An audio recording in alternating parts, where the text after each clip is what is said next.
Well, hello, everyone.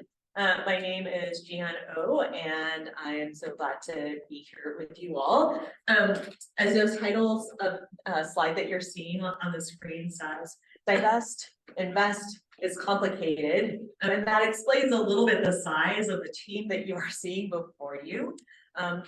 We're here representing many of the different moving parts within our denomination that coordinate in order to do the thinking around the divestment and investment and how we actually steward our resources within the denomination in order to impact corporate bodies. And so we have a team here. We're also really sad not to be in Massanutten Springs, where the larger part of the group is, but also really glad to be here in Minnesota with a small mighty group. And this location worked out in terms of where we were all coming from and our schedules and our ability to travel here to be in person.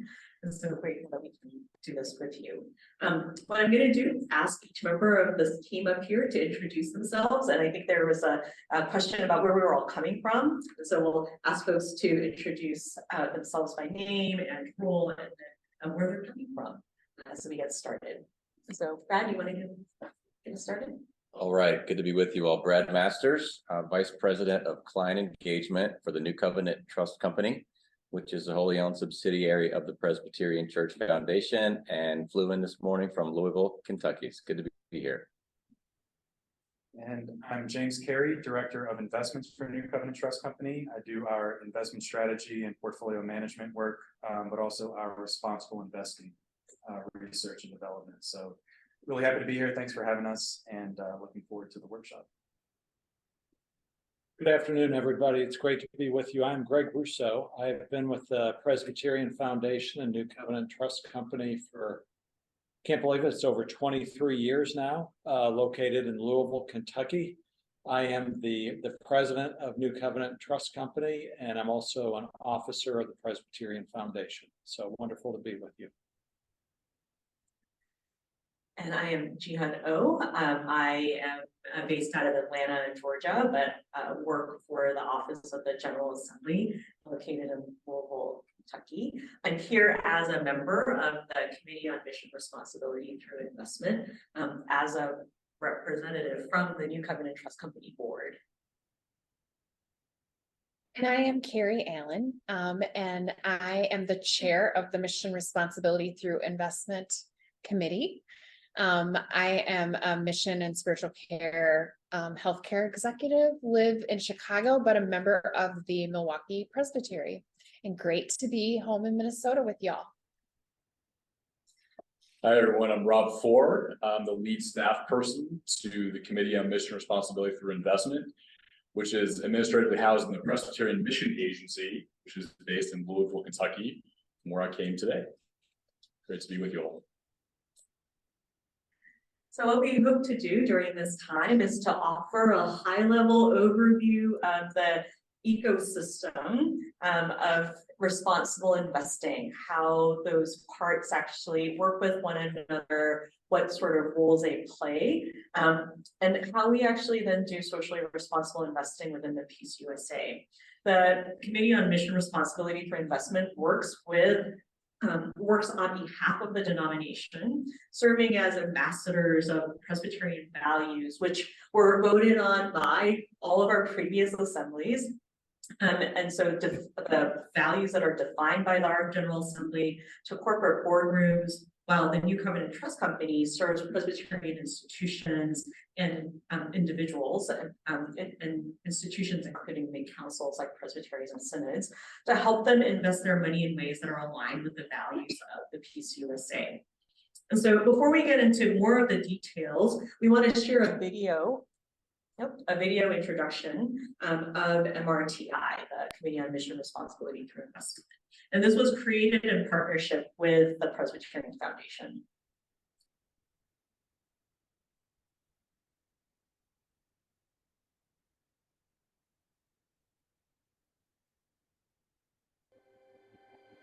What is MRTI? MRTI stands for the Committee on Mission Responsibility through Investment. Through MRTI, the Presbyterian Church pushes businesses to adopt practices that are not harmful to the environment better for workers, prevent human trafficking, and more. These align with Presbyterian values and with how Christ calls us to take care of the world and each other. How does it work? MRTI is a committee created by the General Assembly of the Presbyterian Church, whose members represent 6 GA-related entities. MRTI also has staff who handle most of the conversations conducted with businesses and their leadership. This is done through using the shares held in the portfolios of the Presbyterian Foundation and the Board of Pensions.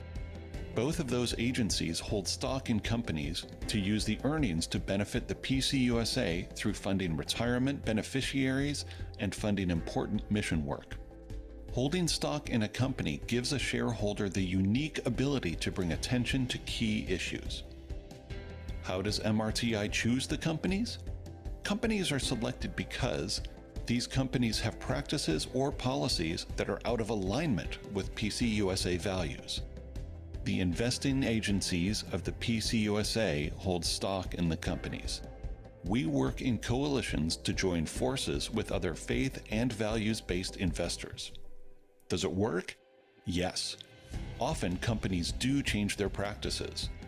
MRTI has a rigorous process for evaluating select companies, color-coding companies after thoroughly researching their business practices. MRTI actions have successfully moved companies in the right direction many times since it started in 1972. Here are a few examples. Helped bring pressure to end the apartheid regime in South Africa.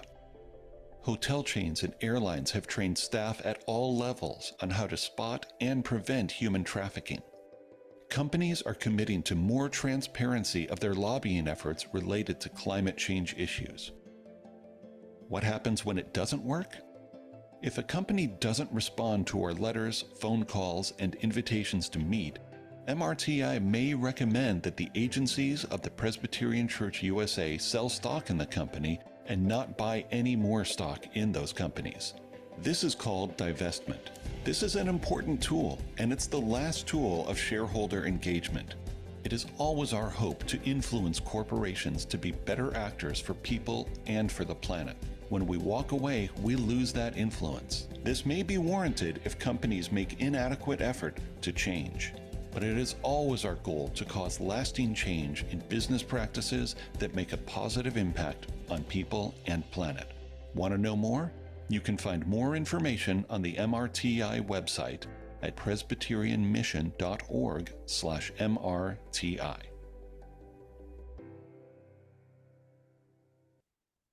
And now I'll pass it over to MRTI Chair Carrie Allen. Thank you. Next slide. So here's a look at what we will cover today. This overview here will provide an overview.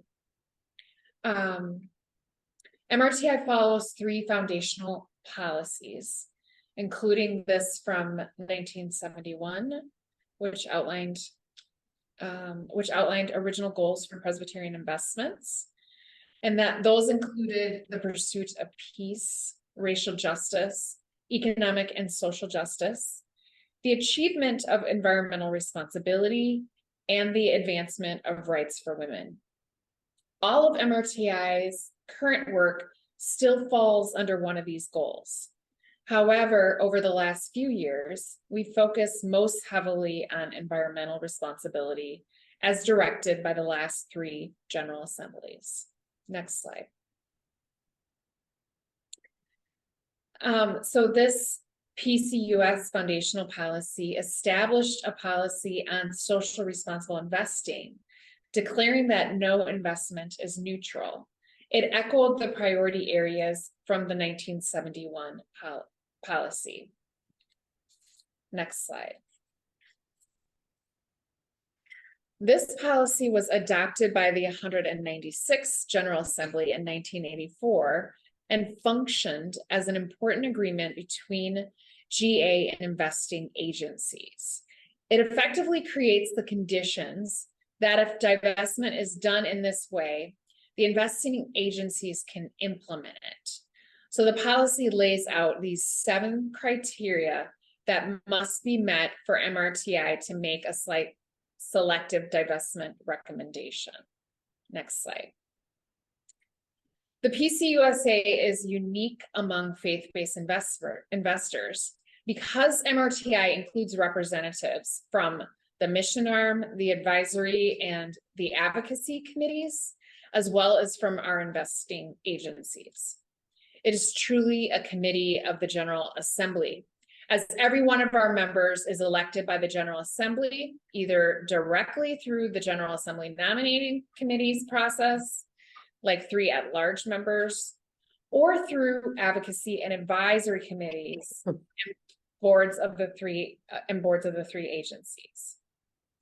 Faith-based investors, like the Presbyterian Church, have a unique role in shareholder advocacy ecosystem and are often bringing emerging issues to companies that then become major issues down the road. Next slide. We have theological underpinnings for our work, and communal discernment and guidance of the Holy Spirit underpin our MRTI's work. The Mission Responsibility Through Investment Committee understands that its role is to be guided by the Holy Spirit.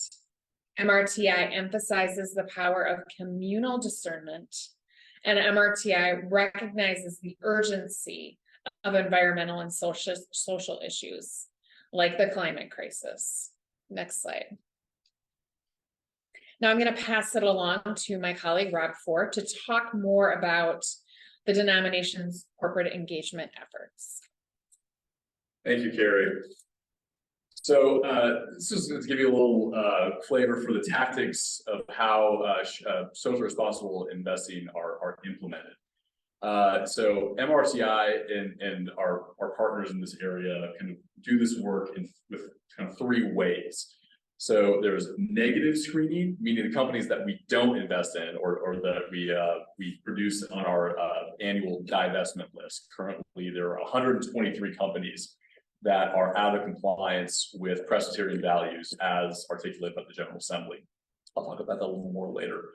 So that's a negative screening, companies you don't invest in, and that includes military-related weapons producers, tobacco, for-profit prisons, human rights violators, and now environmental policy companies that are running afoul of our environmental policy. So that's what MRTI. On the positive screening side, that's something that my colleagues from NCTC will talk about. That's companies that we do invest in for a particular reason, and colleague James will talk a little bit about that later on. What MRTI does primarily, though, is shareholder advocacy. And what that is, it was mentioned by Jihan earlier, that is us being the ambassadors of Presbyterian values to publicly traded corporations.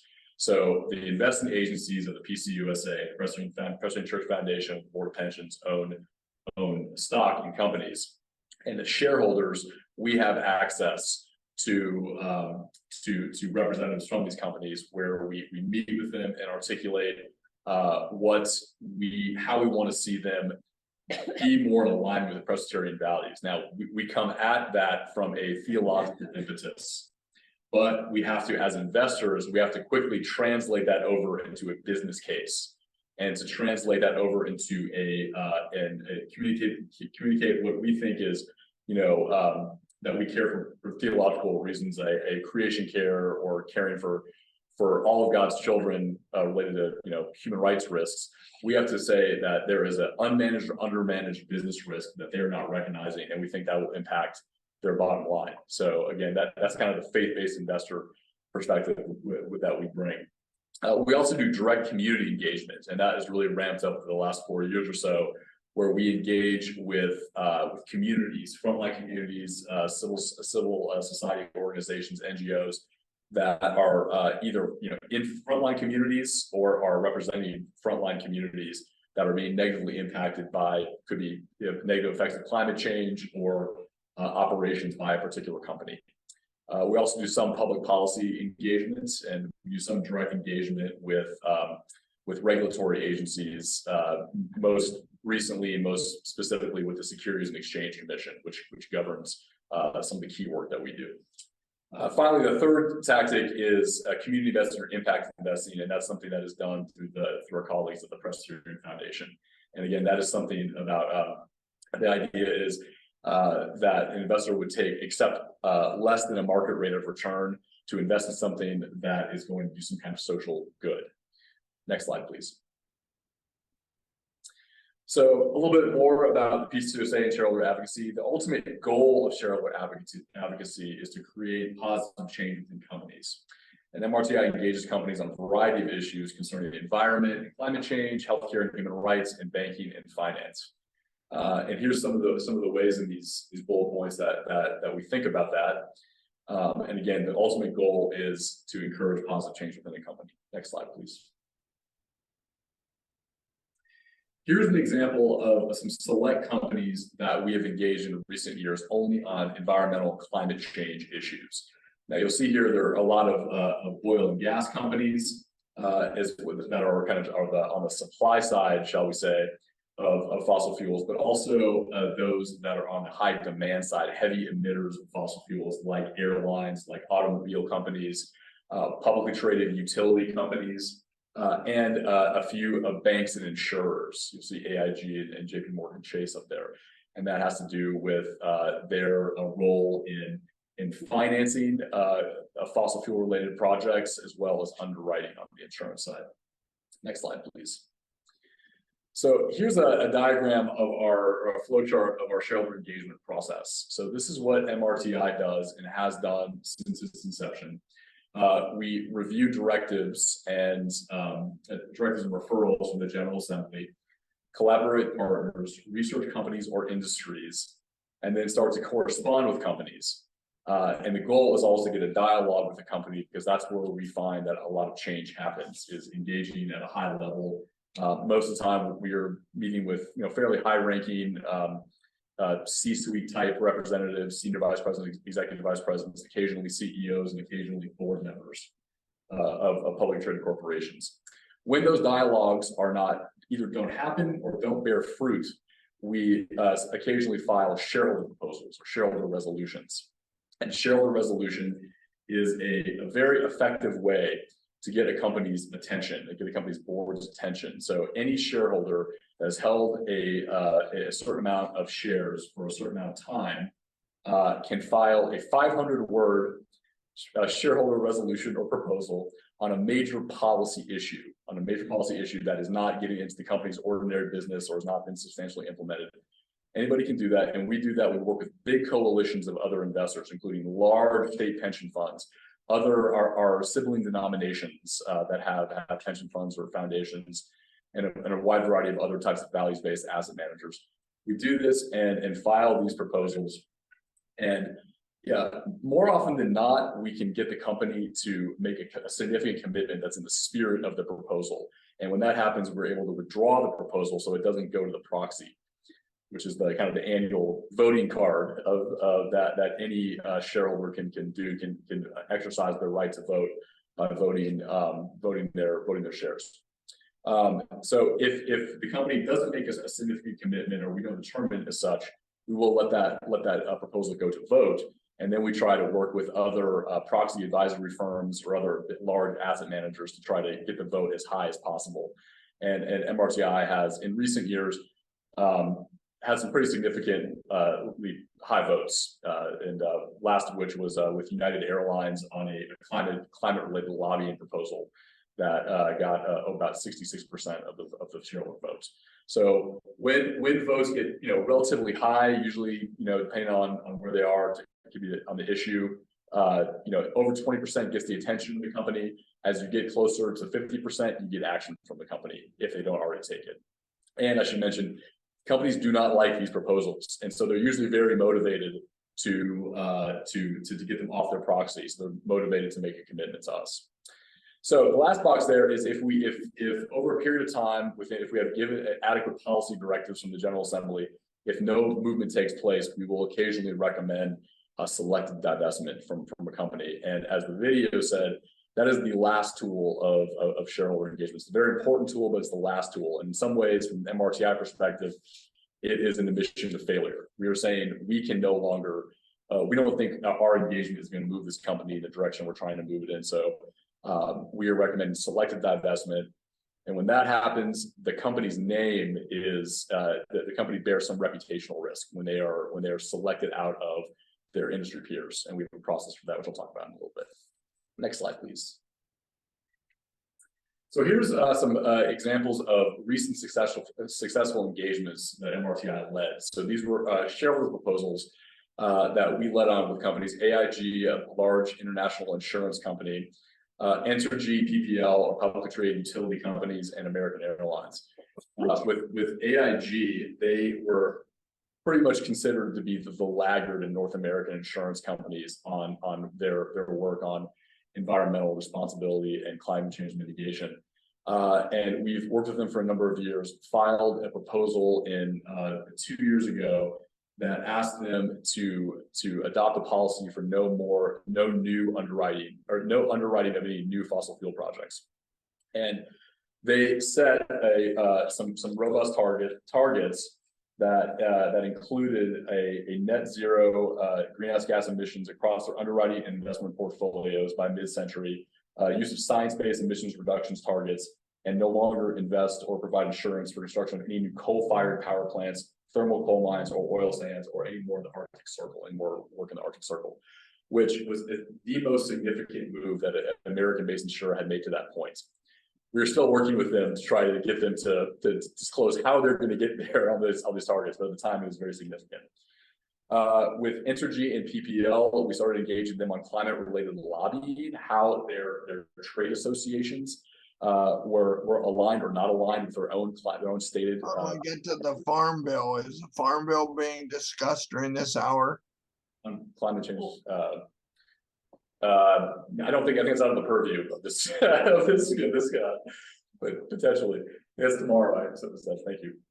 And finally, American Airlines, we filed a climate-related lobbying proposal with them to get them to disclose how they're aligned or misaligned with trade associations, because American Airlines has some robust goals for climate mitigation, but there are members of trade associations that are barriers for advancing positive climate policy.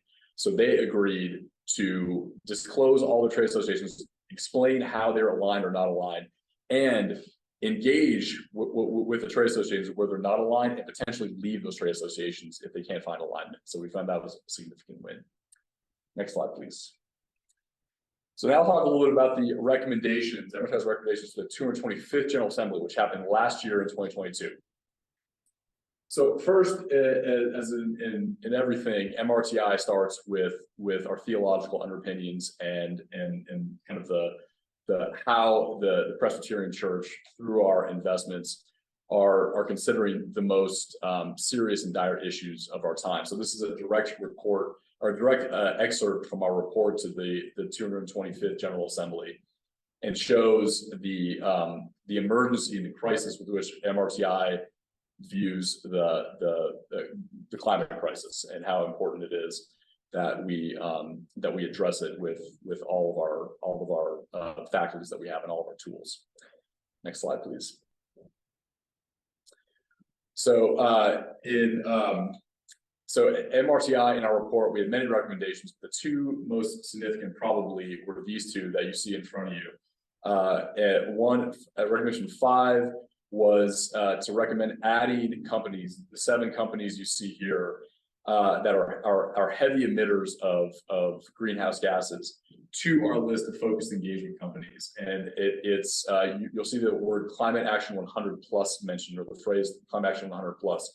That is the largest coalition with which MRTI works of responsible investors. This is over 700 institutional investors representing something like $68 trillion of assets under management that are united for one goal, which is to move the 166 largest emitters of greenhouse gases, publicly traded companies, the 166 largest emitters, to manage their operations towards achieving the goals of the Paris Agreement, which is keeping average global warming well below 2 degrees Celsius.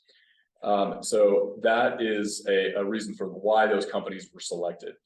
And to add to the companies that came from a recommendation from the previous General Assembly in 2018, ConocoPhillips, Duke Energy, Ford, and General Motors.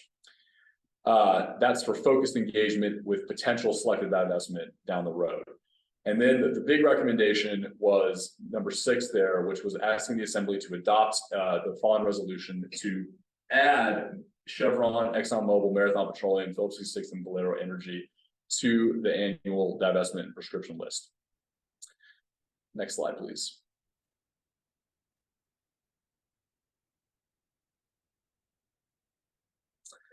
So this slide is intentionally unreadable. It is. It was also. This is the guideline metrics framework that MRTI uses to evaluate companies to really put into action the General Assembly directive. And this framework was affirmed by the 223rd General Assembly and reaffirmed by the 225th General Assembly.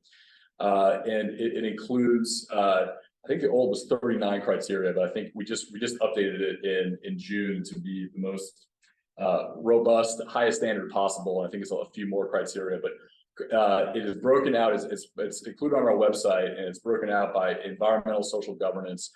It is designed to measure if companies are in fact managing their operations towards achieving the goals of the Paris Agreement.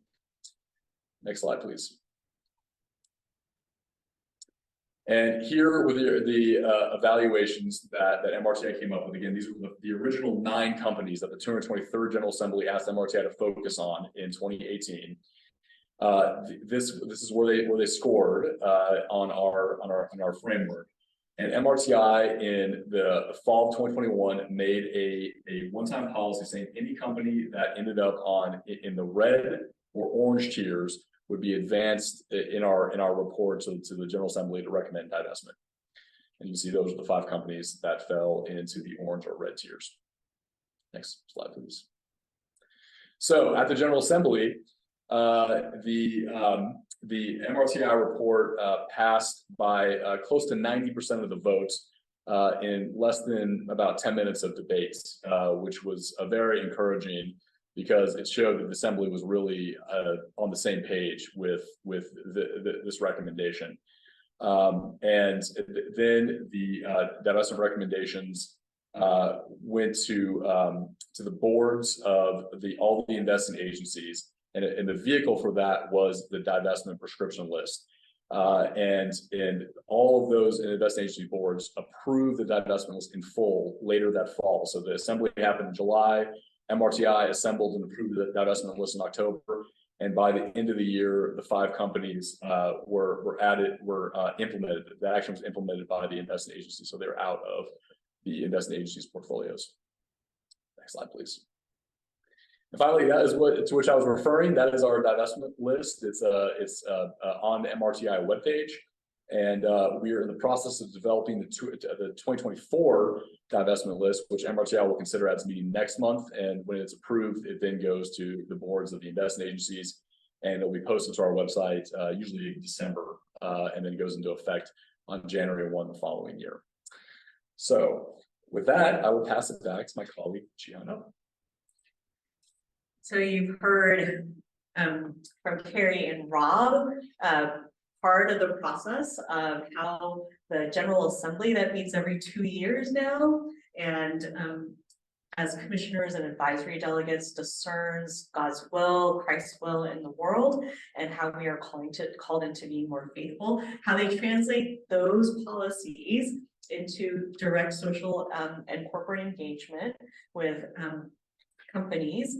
And then the sort of question then becomes, how do we then move from that engagement and also make sure that that's implemented in a way that offers options for individuals and presbyteries and synods and other Presbyterian related institutions to invest in a socially responsible way. And that's through the partnership between MRTI and New Covenant Trust Company. And so that happens in a few different ways, or several different ways. One of them that's very important is the reciprocal support through the sharing of human resources. So there are NCTC board members who serve on MRTI. So I'm one of those folks who actually, I'm the person who goes from the NCTC board and sits on MRTI, so that there are conversations and communication lines that continue to stay open. But more importantly, importantly, there are NCTC staff who support the work of MRTI. So there is, again, constant communication happening between implementation and analysis of General Assembly policy and corporate engagement all the way through implementation. The other pieces that are part of this partnership are the sort of technical knowledge and interpretation pieces. And so you'll see on the next slide here that the understanding and interpretation of GA policy happens with MRTI in the lead, but with New Covenant Trust Company. MRTI also shares the corporate engagement information with NCTC. The guideline metrics that you saw, Rob explained, those are also shared with NCTC as well. And the negative screening guidance, MRTI actually shares those again through the divestment and prescription list. But also the sort of other direction, NCTC shares third-party environmental social governance analysis so that MRTI is working with solid analysis that is not just sort of the work of the folks sitting in the committee, but through other parties that are actually doing that analysis on a broader range. And so that partnership continues to be very important. And I will pass this on to Greg. Hey. Great, thank you, Jihan. You know, it's an honor to be here, so thanks for allowing us to have this time and to share some information with you. Very important to us. I want to just cover real quickly who New Covenant Trust Company is. So the next slide. We exist to serve you. As Jihan said, we help you, whether it's a congregation, an individual, a presbytery, synod, an agency, implement the good work of MRTI. Our call and our passion is that there are healthy and vibrant ministries in the PCUSA. And our call in that regard is helping with stewardship, helping with investments, and making sure there are solid, sound ways that you invest according to the values and the directives of the General Assembly. New Covenant Trust Company is a wholly owned subsidiary of the Presbyterian Foundation. We are a separate corporation. We have our own board, our own officers. So we are charged with doing the work of a trust company. We are actually regulated by the Office of the Comptroller of the Currency. We're chartered as a limited purpose trust bank. So we are federally regulated. We have exams, we have reports we file, and we hope that really instills confidence in all of you to know that your investments and our internal controls are sound and they're examined by federal regulators. We really do all this through a culture of servant leadership. We have a staff, I think, that really parallels what you would find in any sort of brokerage firm, investment management firm. We have people that have a CFA, a CFP, a CPA, we have attorneys, we have the whole bunch, the whole lot that are experts in this field. And, you know, our philosophy really is founded on the faith and the values of PCUSA. And that's why our partnership with MRTI is so important. That really informs our work, that really helps us work with congregations, presbyteries, and synods. You know, and our priority has always been to take the best care of you, our clients, and we really do that by listening to what your values are, what's important to you, what your time horizon, risk tolerance, all that is, so we can construct portfolios that best serve you and best meet your goals and objectives. You know, a lot of times you can think, and people will say to me, Greg, you know, aren't investments just commodities? I mean, can't I just go buy those anywhere? Well, sure, you can. You can go buy investments just about anywhere, right? But what's different about us is we are part of the PCUSA. Values are very important to us, and your values are very important to us. And we want to invest funds consistent with your values. That's why we were excited to launch a fossil fuel-free investment strategy, why we were excited to launch a diversity, equity, and inclusion investment strategy, and James will talk about that. So values play a part in investments. They are a reflection of your values, and they're a witness to the world of what's important to you, how you invest your money. Also, our fees. that we earn all flow up to the Presbyterian Foundation. They don't go to shareholders. They don't go to secular organizations, corporations, individuals. Our fees are reinvested into the ministry of the church through the Presbyterian Foundation.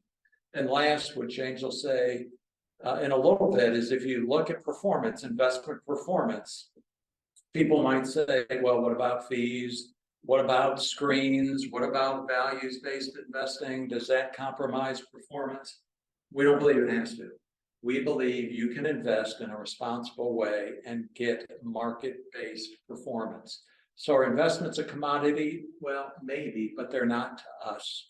There is value to making sure they're invested in a responsible way. Fees go to ministry and performance is strong and competitive. So I know James is excited to share more information about New Covenant Trust Company. Again, excited to be here, excited to serve you however best. I'm going to turn it over to James. Well, thank you, Greg, and good afternoon, everyone. Am I pretty much directly in your all's way on it? Can you see the slides okay? Great. Well, so we're going to talk a little bit about responsible investment and how to do responsible investment. I think everybody in this conference probably knows the why. We know how urgent it is that we do something now to push companies towards environmental sustainability, that we don't accept the status quo as it relates to how corporate America has handled, putting profits above a number of things, including environmental sustainability. So in this workshop, we're really going to just focus a little bit on the how. How do we do this? How do we bring investments into these efforts? Being a responsible investor is not going to be the only thing that solves these problems, but it is one more thing.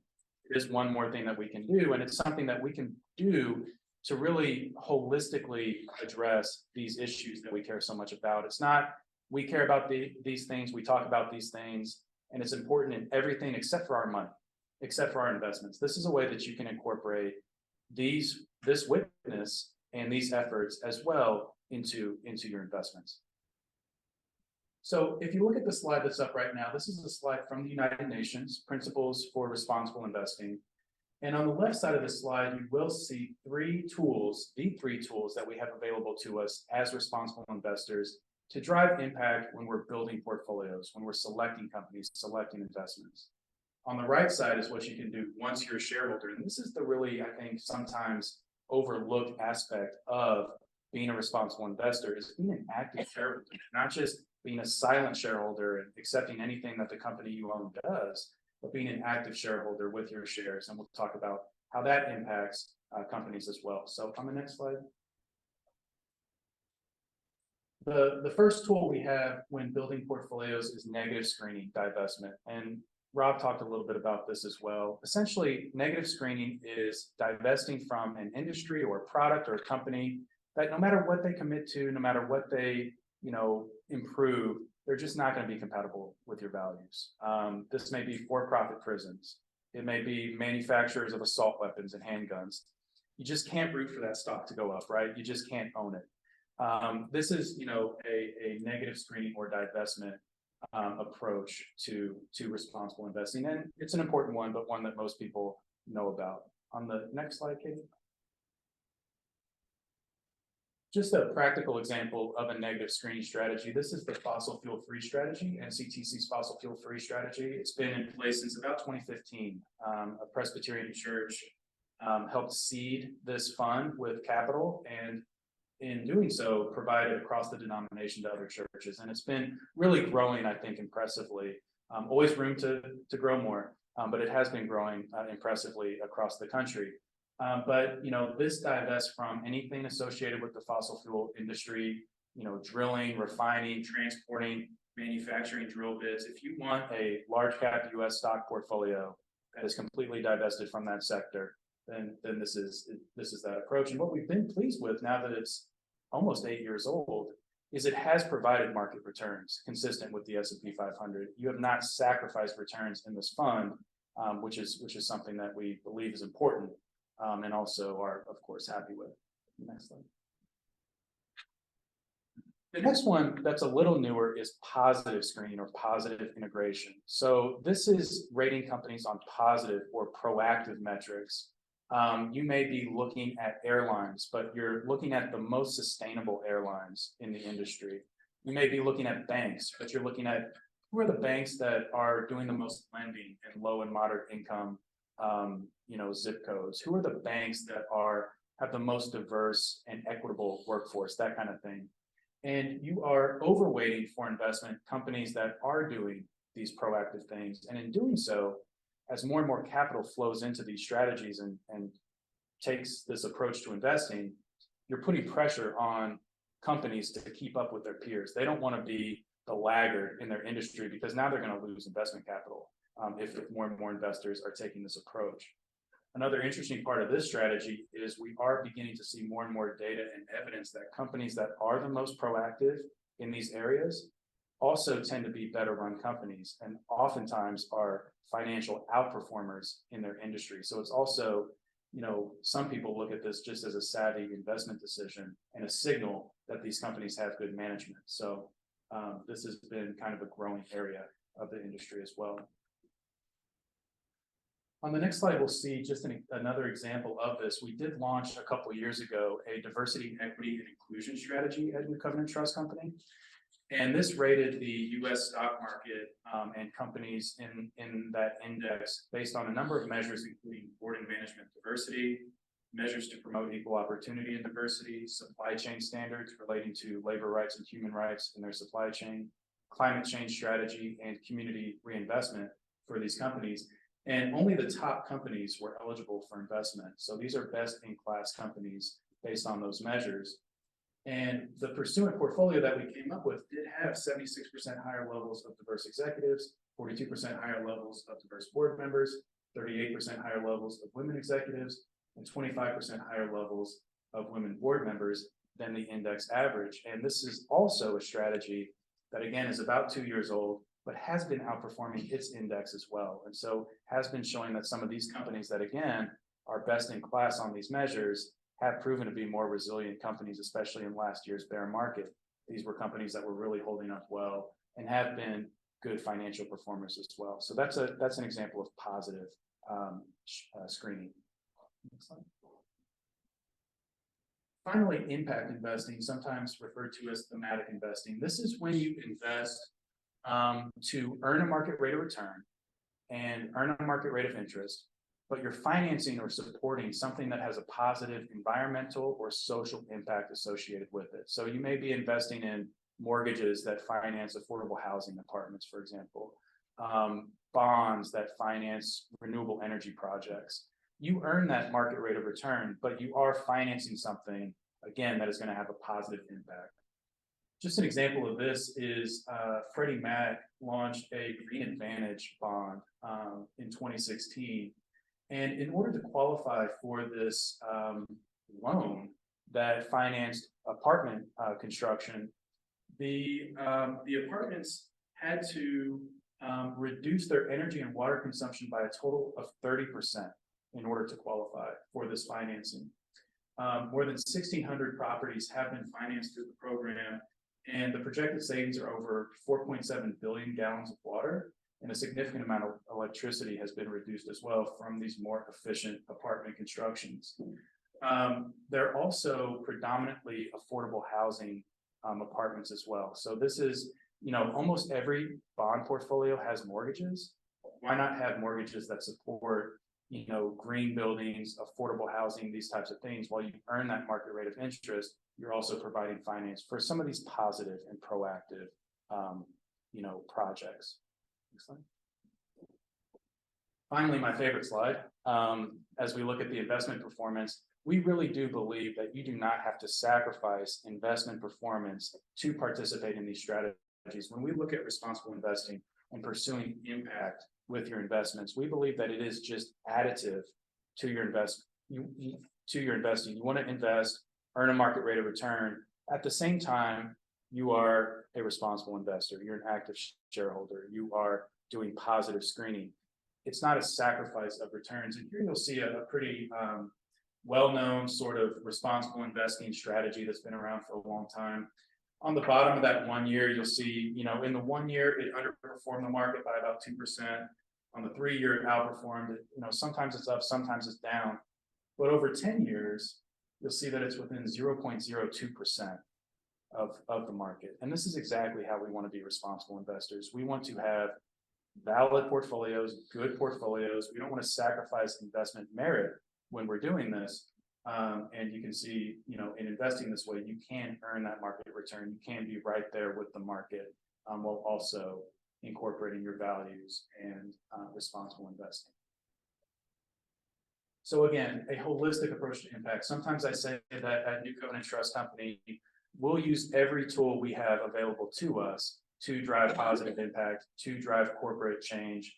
And we'll use, all three of these. We think it's important not just to narrow in on divestment, not just to narrow in on any one of these, but to incorporate each of them, including on the right, again, what you do once you are a shareholder. Once you do own part of a company, what kind of shareholder are you? And on the next slide, we'll highlight that. Don't ignore proxy voting. As Rob mentioned, that proxy that comes up at the annual shareholder meetings, these have become a very important part of the impact movement in sort of responsible investing. On the bottom here, you can't see it, but the 285 resolutions was 2020. And 2020 was really the turning point for these efforts. People really decided that they weren't going to stand by and be just, passive shareholders. There was a real surge in activity. And since then, it's even grown more, with 504 resolutions passed by faith-based investors in the Faith-Based Coalition, the Interfaith Center on Corporate Responsibility. ICCR, the Interfaith Center on Corporate Responsibility, is a coalition of faith-based investors representing over $4 trillion in managed assets. So when, this coalition and everyone gets together and, says that, a company needs to take a stand on certain issues, this is a coalition that companies pay attention to and that can oftentimes get meetings with these companies as well. So all working together, all working in coalition in a very active process, I think has been one of the big impacts, one of the underrated impacts in these efforts. So on the next slide, Katie. We'll see how some of these resolutions have gone. There was a record number in 2022, 37 resolutions passed with a majority vote. So, the context of this is if a resolution like this gets a majority vote, that means probably the company didn't want it, management didn't want it, and the shareholders overrode them. We had 37 majority votes in 2022. These orange ones, the bright orange, are climate related. The sort of turquoise blue are diversity and inclusion related. And so this coalition, just this one coalition of faith-based investors, has been very productive, very impactful. You'll see Chevron at the top there had a resolution in pushing these companies to make changes. And on the next slide, Katie, we'll see that, as Rob mentioned it as well, it's not just going to a vote and getting that majority vote that's going to be a win for faith-based investors, but also withdrawals. This means that the company said, okay, we'll give you what you want, or we'll make progress here. We don't have to bring it to a vote. And there were a number of withdrawals, and you'll see if you can read the small print, but Presbyterian Church is on 3 of these in the climate agreement section. So the PCUSA was able to get 3, was lead filer on 3 of these withdrawals, PPL, AIG, and Entergy, and was very involved, of course, in many of these as well. So you'll see climate is a big one, diversity and inclusion, corporate governance. So don't ignore proxy voting. I think, people underrate what it means to vote in accordance with your values, to vote and be involved in these votes. Many people probably aren't even aware of, but these can be hugely impactful if you do it with big groups of like-minded investors. So just a couple of final do's and don'ts to responsible investing. We would say if you want to be a responsible investor, work with a provider that focuses on responsible investing and impact. This has become a little bit of, in some ways, a trend in the industry. And, you know, the Presbyterian Church has been doing this since the beginning. You might say a real pioneer in this effort dating back over 50 years. But, you know, some providers may, you know, just only know negative screening, only know divestment. They have one fund that they know. You know, if you're really going to do this well, I think it's important to really focus on or work with a provider that focuses on this as a majority part of their business. Don't sacrifice investment merit. Make sure that you have a good portfolio. Make sure that you demand having a good portfolio if you're going to do this. You don't have to sacrifice investment performance. Document your investment goals. This is important if you're, you know, a church committee, those types of things. This is really going to be a best practice for continuation if the committee rolls over and that type of thing. That people know what the values are, what the screens are, and that can sort of live on. And then otherwise really follow typical investment best practices. You should, you know, not stop being an investor. You should focus on diversification, focus on low fees, focus on a quality portfolio, and again, add responsible investing to this strategy. So, okay, go to the next one. A couple of don'ts that we see, you know, we can at times see over concentrations in portfolios. So we may see a responsible investing portfolio that's almost all Silicon Valley technology or almost all software companies. These may be relatively green companies, but that's not the way typically to do responsible investing, because from an investment standpoint, you're really over concentrated in just one area. Don't change your investment approach just to access a green or responsible fund. If you believe in, you know, low cost portfolios, don't buy a high cost fund just because it's responsible. If you believe in diversified portfolios, don't buy a real concentrated fund just because it's responsible. You can, and we know this because we do it, you can achieve all of the, you know, best practices of investing and be a responsible investor if you find the right options. Big one, oh, sorry, Katie. Big one, don't fail to ensure your fund managers are voting proxies. We talked about how important this is. This is an easy, it doesn't cost you any extra to make sure that your fund managers are voting these proxies and are doing this work. You should really be sure to ask them and make sure that that's part of their process.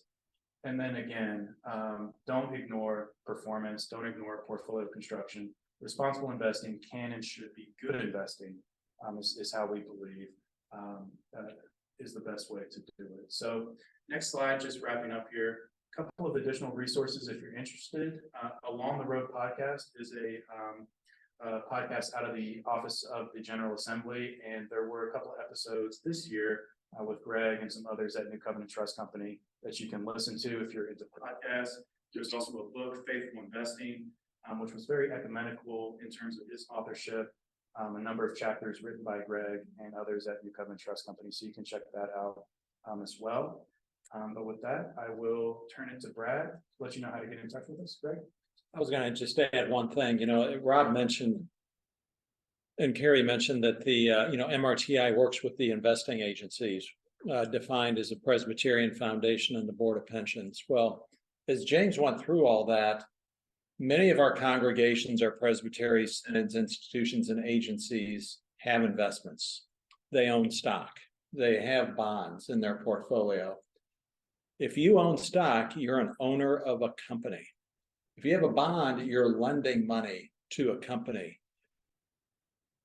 That there should be some responsibility related to that, to think through, do I really want to own this stock? Do I really want to be a part owner or shareholder in a company? Do I want to be a creditor to a company? Those kinds of things. So as we go through all of this, and as Rob and Carrie pointed out, MRTI works primarily with the investing agencies. Well, the PCUSA, there's lots of congregations, presbyteries, synods, and such that have investments. And hopefully we can encourage them to think, like we have all said, to say, you know, it really does matter what you own, where you lend your money, those kinds of things for folks to consider. So sorry about that, James. I'll turn it over to Brian. All right. Well, thanks, everybody. I think we may have, yep, one more, my favorite slide, James, right? Just to sort of put a bow on this, this is our shameless call to action, right? we would love to engage with you, right?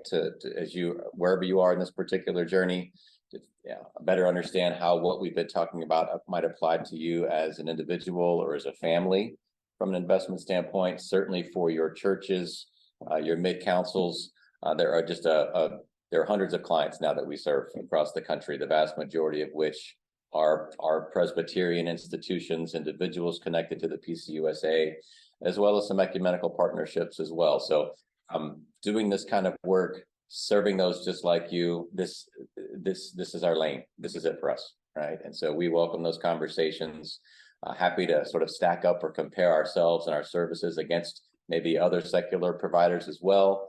That opportunity to lift the hood, to listen, to learn, right? More about how all this sort of applies to you in your specific context, but to talk more about process and cost and performance and risk and spending and policies. There's just a whole range of things that we wish to bring into those conversations, right? To make sure that there's good governance in place, right? If we're talking about a church or a mid-council, that there's good policies, good practices, spending, as we've talked about as well. So a lot that we can offer as it relates to just kind of all things financial for you. There are a few different ways that you can get to us. I've included my contact information here. I lead our client engagement activities for the New Covenant Trust Company. We do have a few folks scattered throughout the country. So if you would start with me, that's fine, and glad to redirect and include others. But in addition to us specifically in the trust company, as a subsidiary of the foundation, you do have foundation representatives as well. We refer to them as ministry relations officers or MROs.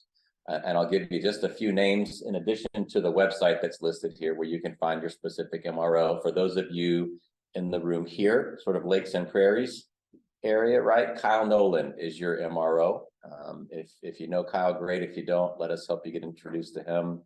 For those of you in Massanutten Springs, maybe that mid-Atlantic area, the Southeast, you might be talking to Orlando Carr, maybe Sandra Moon, or Robert Hay, just to give you a few names there to go along with, again, colleagues on the foundation side who they themselves offer another range of resources related to stewardship and plan giving. And again, lots of different ways that we wish to engage with you. Just said a lot. And we do on time. I think we're pretty close. Maybe we've got a little bit of time now to open up for questions. Quite sure how we navigate that across. There you go, friends in Virginia and around the country. There's some questions in the chat, but as a panel here, we will work to address the questions that you might have. So we'll open it up. One question in chat: how does NCTC decide its votes on proxies? That's a James or Greg, either one. Yeah. Yeah, so for our stock shares, we're going to vote with MRTI, just like the Presbyterian Foundation shares. If we have mutual funds that we hold, again, we're very careful to ensure that mutual fund partners that we work with are involved in proxy voting and do typically vote with that interfaith center on corporate responsibility. We have some good partners, some great partners in the responsible investing space that are involved in that coalition, and so oftentimes are voting right along with MRTI from a mutual fund perspective. That's a good question. One thing I'll add to that is, the MRTI every year produces two key resources. One is the divestment prescription list that comes out in the beginning of the year, the calendar year. And then the second is our proxy voting recommendations, which comes out usually around April. The vast majority of publicly traded companies, about 80% of them, have their annual general meetings in May and June. So we take the proposals that are filed through our primarily the Interfaith Center Corporate Responsibility Coalition, and MRTI reviews all of those and maps them onto existing PCUSA policy, and then votes whether MRTI supports those or not, or recommending abstention.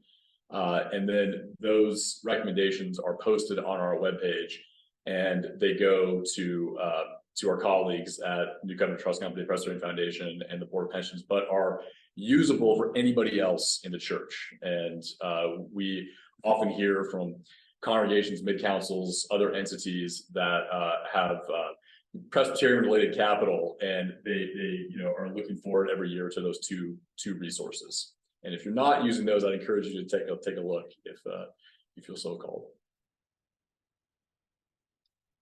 Excellent. Katie, are there others in there? I think I just saw one pop up about serving individuals, perhaps. Yes. That's an easy one for me. That's a yes. Right. We do offer services to individuals, right? Families, again, institutional clients as well as individual clients for sure. So feel free to contact us or let us know how we can contact you to learn more. We've got a question, I think, here in the room. Yes, sir. How you doing? Can I get a mic? Sure. There you go.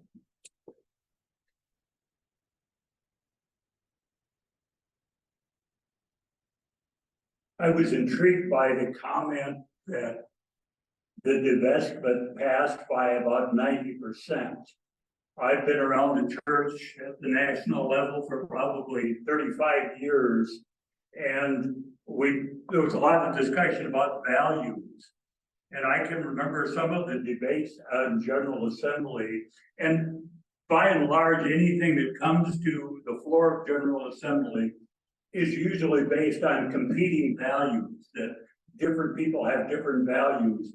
And I can remember the discussion over Caterpillar, for example, involving people who worked for Caterpillar or was a part of their community and so forth.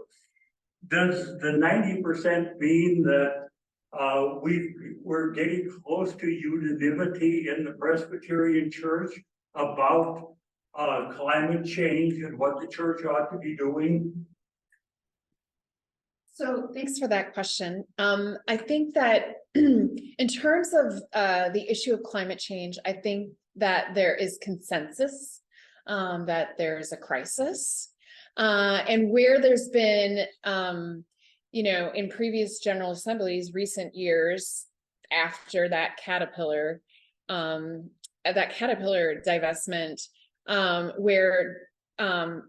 where requests for categorical divestment continuously were not passed. So our approach really is looking at it from a Reformed theological perspective and ethical underpinnings, where we identify that an understanding that purity is we can't achieve purity. And so the selective divestment that we did by following the process that's been outlined, 7 criteria that were established in 1984, I think after there really was an understanding of the work that MRTI did to look at all of these companies, and that it was through that understanding, as well as an understanding of these are also the things that the agencies, the entities can implement. So there are other times that have come before the assembly, like categorical divestment, that don't align with those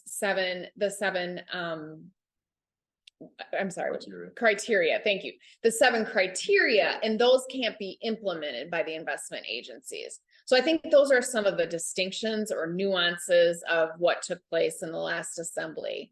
And obviously we were very, very glad to have that pass. The other thing I just want to point out is that the work that MRTI has done, as you saw in our slides, has not just been focused on fossil fuel companies, but it has been focused on the issue of climate change and this understanding that it's going to take a multi-pronged response, and that we have to kind of look at what are the different ways that we can have material impact. So not just like a performative type of impact, but where our efforts are going to make a change in this climate crisis.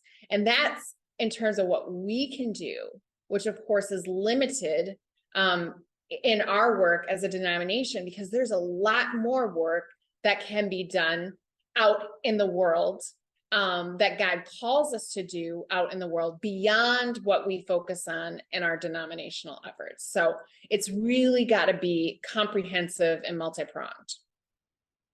I think there's some questions in Massanetta too. You don't want to unmute yourselves.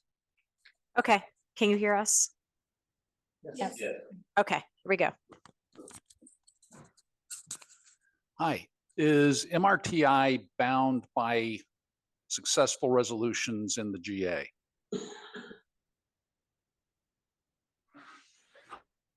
Can you say that again? Bound by? Is MRTI bound by successfully passed resolutions at GA? So what MRTI does is it takes referrals and directives from the General Assembly and then looks at existing policy to see if these referrals are in alignment with existing policy or if more policy needs to be developed, if there needs to be, for example, gaps filled. So in an example of this is in 2014, there was a referral that MRTI had on it was a request by, I believe, 9 presbyteries to recommend categorical divestment. I recommend that the investing agencies implement categorical divestment. And so what MRTI did was had to look at existing environmental policy, of which there is a lot in the PCUSA going back to at least the early 70s, potentially earlier than that. The most comprehensive policy at the time was passed in 2008. It was called the Power to Change. It's a great policy. And MRTI took a look at it and it recommended everything that the church needed to be thinking about and doing with respect to mitigating climate change. The one thing it didn't say was giving any guidance on owning fossil fuel stocks. So MRTI had to go back to the assembly and say there was a policy gap that needs to be filled here. And our recommendation, MRTI's recommendation, was to say to basically have companies using the Paris Agreement, the Paris Agreement framework of companies managing their operations to achieve the goals of the Paris Agreement, to be that policy gap filler.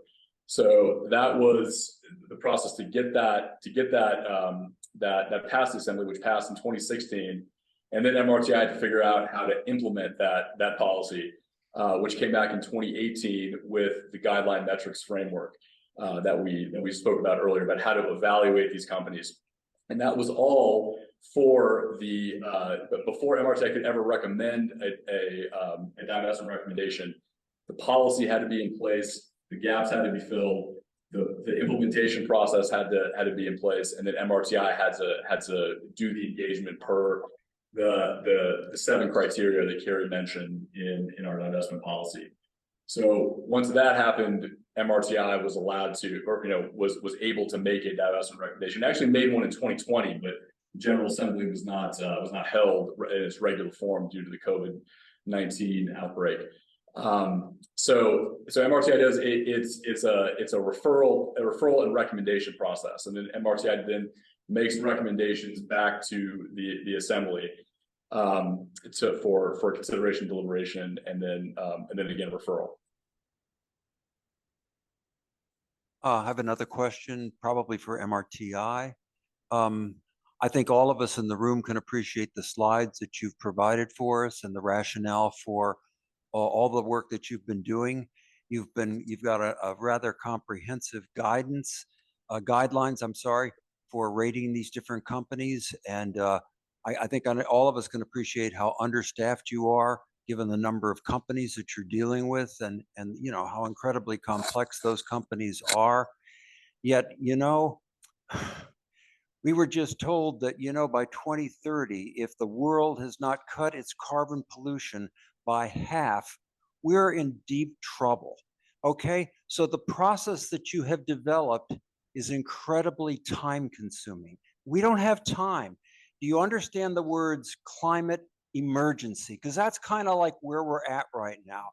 And there was a divestment resolution that just came through 4 years ago before the COVID, which had the support of more presbyteries than any other overture ever. I mean, come on, guys, we got to move forward on this. And the fact that we are not means we are complicit in what these energy companies are doing. And I just can't imagine how you can approach an energy company and say to them, hey guys, you got to get in a different business. You should, like start making bicycles or something. They're not going to do that. So why aren't we moving to full-fledged divestment of fossil fuel companies, please? Sorry. Alvin, thank you so much for that question. I want us to take a deep breath and just breathe in through your nose and breathe out through your mouth. This is we have a lot of passion and energy. There is a crisis and people are dying. And MRTI is very well aware of that.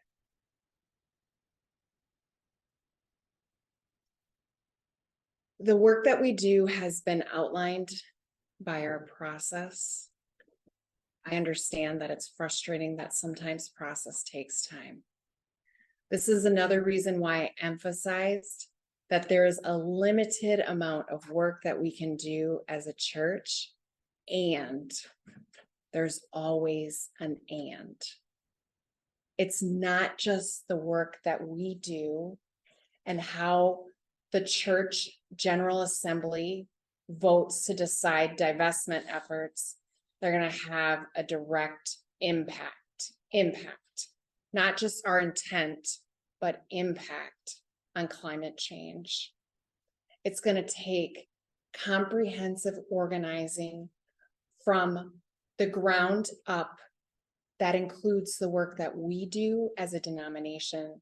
That includes work that's done in civil society, in government, NGOs, outside of the sphere that we have control over. So it is a lot. And we do our particular role. In that role, there have been criteria that have been identified that we follow that to make decisions on selective divestment. That's what our process is, that those criteria are very sound, Reformed theological principles. We're not assuming that the work that we do is going to change the trajectory of climate change because we know better. And we also know that God calls us to do this particular work and a lot more. And all of us are responsible for both.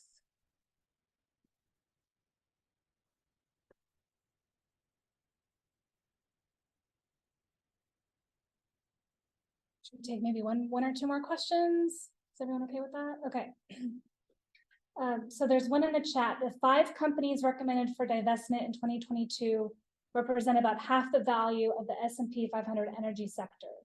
By how much has the value of that sector owned by the foundation been reduced since that selective divestment? That's a great question. I'm Greg Rousseau. I am more involved with New Covenant Trust Company than I am with the foundation. So my numbers I don't have specific numbers, but I can tell you in 2018, the Presbyterian Foundation Endowment Fund pool, 9% was the allocation to fossil fuel companies. At the end of 2022, after divestment of those 5 companies, we're sitting at 4% of an allocation. So we have dramatically reduced our allocation to fossil fuel companies at the Presbyterian Foundation, which is also below the benchmark for the specific benchmark that the Presbyterian Foundation uses for its pool as well. So we've cut it by more than half in 4 years, our allocation. So hopefully that answers the question. And then one more question too that has disappeared from my chat. I don't know if it was deleted or not, but there's a question that the 1984 policy was not written with climate change in mind. So how can MRTI change the policy? So I appreciate that question as well. This issue has come up before, and I'll share as the chair of MRTI that one of the things that I appreciate about the committee is that we have listened to concerns that have come up, and that in listening and hearing feedback, we are also proposing that there is a look at the 84 policy. In terms of the criteria, it was focused very much on apartheid. The theology, again, and the ethical underpinnings are solid. I just want to say that. And so there's very solid Reformed theology there and ethical underpinnings. But as people that are Reformed and always seeking to be Reformed, there are ways that we can look at how God is moving now, and moving throughout the world, and then calling us to do the same. And so we will be recommending that a task force is formed that takes a look at that policy, and that 7 criteria is what guides our investment agencies into making decisions about their investments, and if necessary, divestments. And so that 7 criteria is really an important aspect of the policy, and there's also some other work that we can do. So looking forward to making that recommendation to the assembly.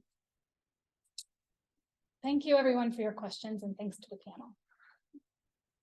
Thank you. Thank you all. All right, thank you.